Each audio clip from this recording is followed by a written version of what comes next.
12 वर्ष तक तो कुएं में उल्टा लटक कर तप किया। उस दौरान केवल सवामन 50 किलोग्राम अन्न खाया था, जो नाम मात्र था। प्रतिदिन 11-12 ग्राम की औसत आती है। शरीर अस्थिपिंजर बन गया था। शेख फरीद कुछ देर कुएं से बाहर लेटता व बैठता था। एक दिन कौ ने उसे मृत जानकर उसकी आंखें खाने के लिए उसके माथे पर बैठ गए। शेष शरीर पर मांस नहीं था। फरीद बोला, हे कौ, आप मेरी 2 आंखें छोड़कर शरीर का सारा मांस खा लो। मैं परमात्मा देखना चाहता हूँ, इसलिए मेरी आंखें छोड़ दो। जब फरीद बोला तो कौवे उड़ गए। शेख फरीद रस्से से पैर बांधकर प्रतिदिन की तरह कुएं में लटक गया। खुदा कबीर जी एक जिंदा बाबा अलखेज के वेश में कुएं पर आए तथा रस्सा पकड़कर फरीद को कुएं से निकालने लगे। शेख फरीद बोला, भाई आप मुझे ना छेड़, तू अपना काम कर, मैं अपना काम कर रहा हूँ। परमात्मा बोले कि आप क्या कर रहे हो? फरीद बोला कि मैं अल्लाह का दर्शन करने के लिए घोर तप कर रहा हूँ। परमात्मा ने कहा कि मैं ही अल्लाह अकबर हूँ। फरीद बोला, भाई मजाक मत कर, अल्लाह तो वेचून निराकार है, वो मानुष रूप में नहीं आता। परमात्मा ने कहा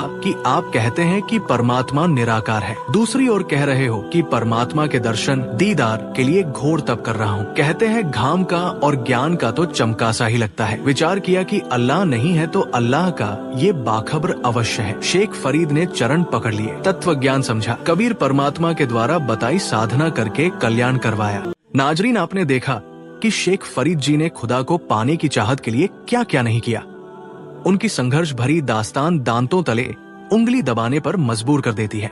जिस अल खिज्र ने शेख फरीद जैसे महापुरुष को खुदाए कबीर जी की इबादत की सच्चे इल्म की जानकारी दी, जिसको करने के बाद आज वो जन्नत बैतूल गए, उसी सच्चे कबीर परवरदिगार की सच्ची इबादत आज के मौजूदा दौर में केवल बाखबर संत रामपाल जी ने बताई, जिसके विषय में पाक कुरान की सूरह फुरकान 25 आयत नंबर 59 में भी कुरान पाक बोलने वाले खुदा ने भी फरमाया है। नाजरीन, जो सच्ची इबादत हजरत शेख फरीद जी को अल्लाह ताला कबीर जी ने दी थी, वही इबादत मौजूदा समय में उसी खुदा कबीर जी के रसूल बाखबर संत रामपाल जी बता रहे हैं।